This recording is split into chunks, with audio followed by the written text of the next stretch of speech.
When folks across the nation during the offseason sized up Notre Dame's challenges for 2023, there was Ohio State, there was USC, there was Clemson.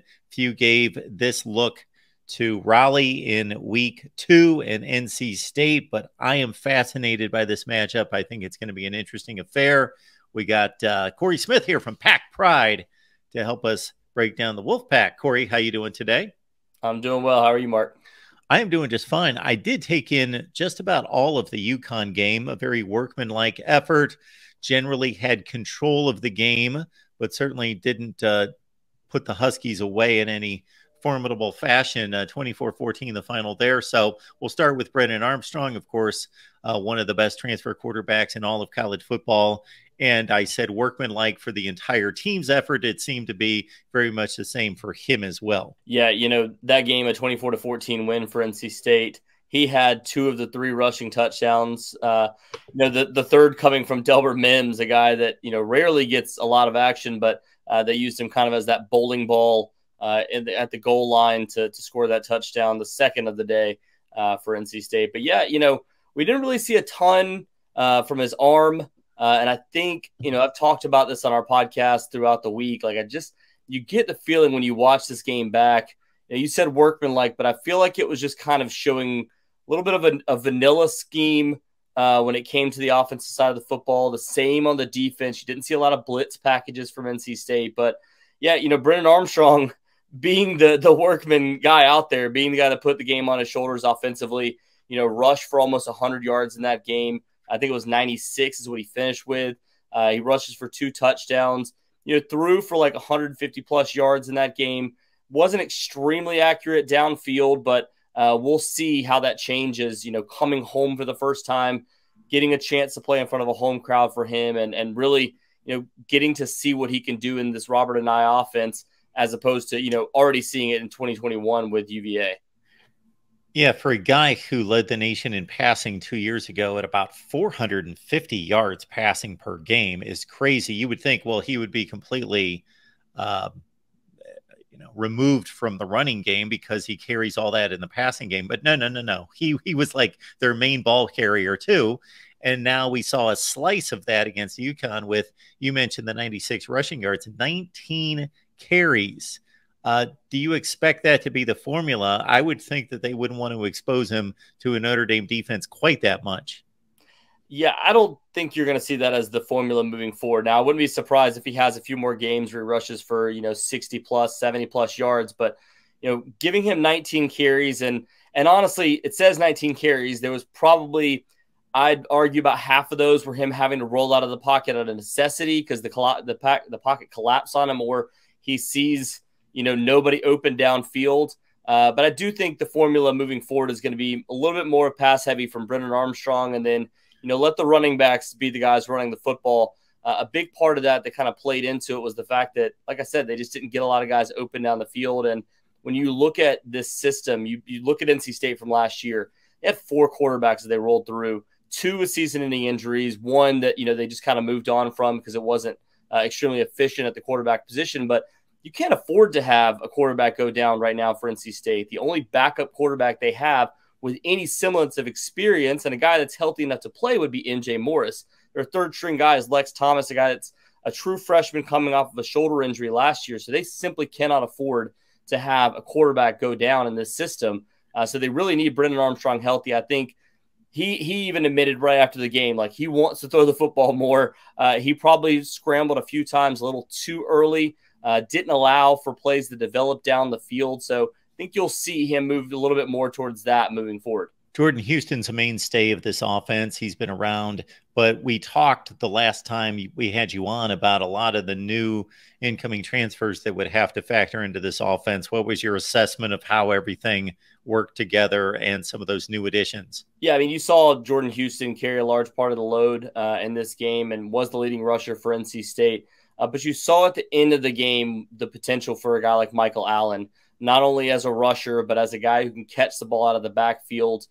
He ended up with over 50 yards. So granted, not great results, but he rushed for 28 yards on the ground with only 4 carries. So, that's a pretty good clip if you can get it. I'd love to see him be utilized more. The big question mark for him is, can he progress as a run blocker, or a guy in pass protection? And that was an issue for him in this game. Gave up 2 pretty open looks for rushing defenders to get on Brennan Armstrong. So he's got to be able to develop there, and that's going to be even tougher as the competition gets better, with Notre Dame especially coming up this week, and then the ACC coming up in a few weeks. So, as far as the ground game is concerned, I do think Jordan Houston probably still the guy, the mainstay for this team moving forward, and the big part of that is because of what he can do not running the football. And it doesn't make it as obvious that you're running the football or you're going to him each and every single time that he steps out on the field. Corey Smith here from Pack Pride. Check out his work, especially with the upcoming big game against Notre Dame. And Pack Pride's a place to be there at 247 Sports with Corey. Peyton Willis, of course, leads his defense both on the field and on the stat sheet with 10 total tackles against UConn. Devin Van had a sack, as well as Red Hibbler. They held UConn down again. They had control of the game most of the way, only gave up 1 touchdown when it was really meaningful, as they had a 24-7 lead late in that game. Notre Dame, of course, is going to pound it straight forward. How do you feel about North Carolina State being stout against a running game that's always formidable and a offensive line that is always a hallmark of Notre Dame football? Yeah, this is going to be the toughest task for NC State potentially all year. And Tony Gibson said that earlier today, that this offensive line is one that's, impenetrable. I mean, there's a reason why they have one of the better ground games. One of the, a guy in Sam Hartman goes there after having an injury like he did last year, because he knows what type of offensive line he's going to have in front of him. So for NC State, it's going to be about getting some sort of pressure with those front 6. You mentioned Peyton Wilson. He's a guy that, again, had the game-sealing interception, 10 tackles in that game, and had a tackle for loss in that one. Everything, I think, for NC State that goes into this one is going to be, making sure that you don't miss your assignments. That was one of the issues that NC State had in the last game. There was a linebacker, I'm not going to name names, you can watch the film if you'd like to, that, completely missed an assignment when it came to the Victor Rosa run against UConn. And there's a reason why that game was so close, and it was solely because of the fact that UConn had one strong, productive drive, their scripted first drive that went well against NC State, and then State held them down the entire rest of the game with the exception of one 71-yard run from Victor Rosa. And again, a big part of that was because of missing an assignment. They cannot afford to do that against Notre Dame, because this is an offense that is productive, does have a lot of playmakers, not a ton of proven playmakers yet at this point, but a lot of guys they feel really good about. When you look at this defense, it's got to be stout. They've got to be able to hold down, especially when it comes to the running game, force Sam Hartman to throw the football. NC State has picked him off 3 times each of the last 2 years when they face him with Wake Forest. So he's a guy that throws some interceptions against NC State. They feel really good about where their secondary is going into this game, but you've got to be able to get some pressure and be able to stop the ground game every single time if you're NC State going into this one. Folks, please like the video. It's a simple thing to do. It helps the YouTube algorithm. So please like the video, subscribe here at the Voice of College Football. Yeah, so you started us down that path that to me is the most intriguing, is that Sam Hartman's back in the division for one game to play NC State and their familiar foes. So I did not recall the 2-3 interception games, but Sam Hartman, for as good as he is, and he's one of the best in the country, does have those games.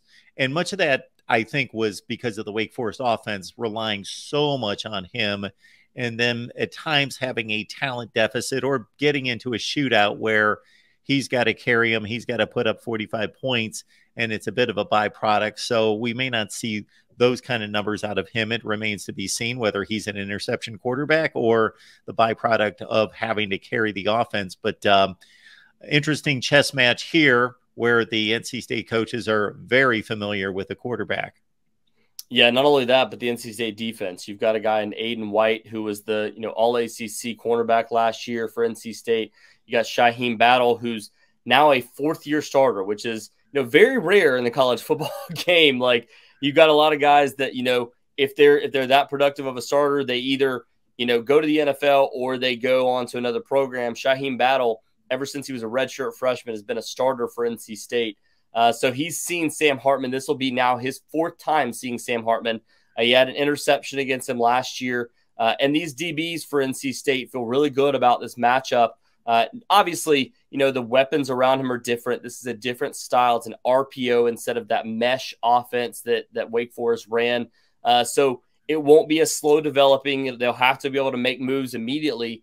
But they weren't really tested against UConn. So these DBs feel really good about that matchup. And again, one of the things that I think goes in NC State's favor here too against Sam Hartman is the fact that they are playing at Carter Finley Stadium. Sam Hartman has never won at Carter Finley Stadium in his 2 times that he's gone there. They lost, granted, 2020 they lost in the season opener. There was no fans in attendance, so you can't really say, oh, it was the atmosphere. But last year, it was a big part of it, was NC State's atmosphere, going into that environment. That was the first game that NJ Morris had ever started last year. So it was kind of a role reversal where, a lot of times Wake Forest has been able to do those types of things at home against NC State. For NC State now, they're hoping to be able to do that against Notre Dame and get Sam Hartman rattled, kind of get him maybe seeing ghosts in this game and try to get, that type of performance from him again. I'm not going to say he's going to throw for 3 interceptions, but if you can get him into 1 or 2 interceptions, get it in his head that, this is a similar style, defense that he's facing, even with a new team, there's a chance that you get, kind of things going in your favor in this game. And that's something that I think a lot of people across the country probably don't see for this matchup. NC State's one of those teams, I would say almost every year, but especially this year, where if things break right early, then I got to think that the fan base starts to get excited, thinking, okay, we have the type program that's not elite, not always in it, but has a potential and we contend often. So if things break right, maybe we're going to, have one of those seasons where we're playing meaningful games in November. So they get the workmanlike effort, and everybody's got UConn in the rearview mirror. Now it's Notre Dame, and there's this strange, obviously, agreement connection between Notre Dame and the ACC. So it's not uncommon to face the Irish. NC State is certainly, if you do the math, if Notre Dame's playing 5 ACC teams a year, 14 teams they could play, and then you factor in, you play them half at home and half on the road, NC State's going to see Notre Dame at home once every 5 or 6 years, something in that range. So it's a bit of an unusual or interesting situation in that you get Notre Dame at home.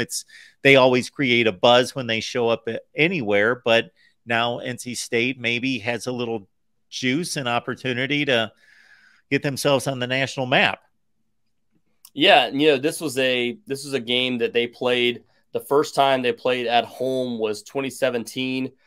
So that was played in a hurricane, which a lot of people probably remember. And so, that game, I think it kind of, it probably rubs NC State fans the wrong way that a lot of people remember that game solely for the hurricane, not because of the fact that NC State won, but because of the fact that, it was played in a hurricane. Brian Kelly tried to throw the ball too many times. NC State won that game solely for that reason. It had nothing to do with, them actually being a good team. And granted, that wasn't a great team. That 2017 team, I think didn't finish with a great overall record, but it was a good team that was able to, find a way to win that game. And then you also go back to the fact that, this is as you said, this is a schedule that kind of breaks for NC State a little bit. After this game, they face VMI, they face Virginia, they face Louisville, then they face Marshall before you go, back out truly for, another difficult road game. Sorry, not saying anything bad about Virginia here, but that doesn't appear to be a very good team this year. They'll go back out on the road the first time truly against Duke. That's a tough matchup now that we've seen. And they followed that up with Clemson. Interesting, obviously, the fact that, Duke has already beaten Clemson. So that's going to be a weird one. But, this is a game that if NC State finds a way to win this one, can suddenly put itself inside the top 25 and has a chance to kind of keep themselves there for a little while before, you go into a matchup with could be a top 25 ranked Duke team, which they're already number 21 in the country right now. You could have Clemson if they stay in the rankings, which I figure they will. That's probably a wake-up call for them this past week. They'll probably stay in the rankings. So you could potentially have 2 top 25 matchups back-to-back midway through the season. And So for NC State, you have a chance to really put yourself in a good conversation if you can find a way to win this game. Corey Smith, Pack Pride, covering NC State football. This is a good time to jump on board, check out Corey's work, of course, with a huge matchup against Notre Dame and make or break, not in the ACC. Of course, it's not a conference game, but in terms of there being some big buzz concerning NC State with a favorable schedule for the rest of September, they could pile up a good record and go forth. And, you know, I picked this team to tie for second in the ACC, so we'll see if they're able to play that kind of season and go 6-2 is where at least I projected them in the Atlantic Coast Conference.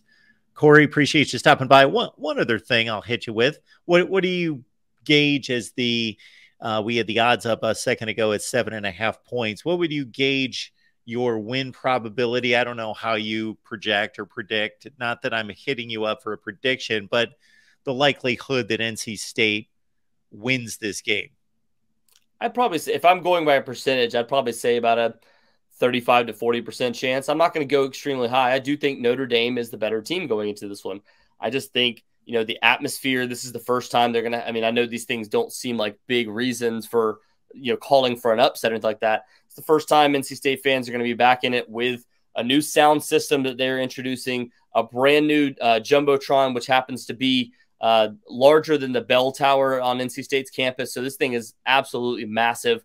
And it's something that they're taking pride in. So I think there's a good chance that they get up really well, really high for this game. We'll just see, you know, kind of the way that Notre Dame comes out. If Notre Dame comes out and punches them right in the mouth, then, you know, NC State's got to be able to find a way to respond. But if they're able to get a couple of defensive stops early on, get some confidence and really kind of believe like, hey, we can win this game, I think this could be a really fun one to watch, and especially with it being, you know, the first game on ABC at noon on Saturday. I don't know. I'm having a difficult time seeing it really being a lopsided matchup, just because of the fact that I do think with the familiarity of Sam Hartman and, you know, this defense being able to, you know, find ways to limit opponents, it's going to come down to the offense truly being what Robert and I envisions for this offense, truly being what Brennan Armstrong can be in this offense, in order for them to find a way to win it. Corey, thanks you so much for stopping by. We always appreciate the conversation. Yes, sir. Thank you, Mark.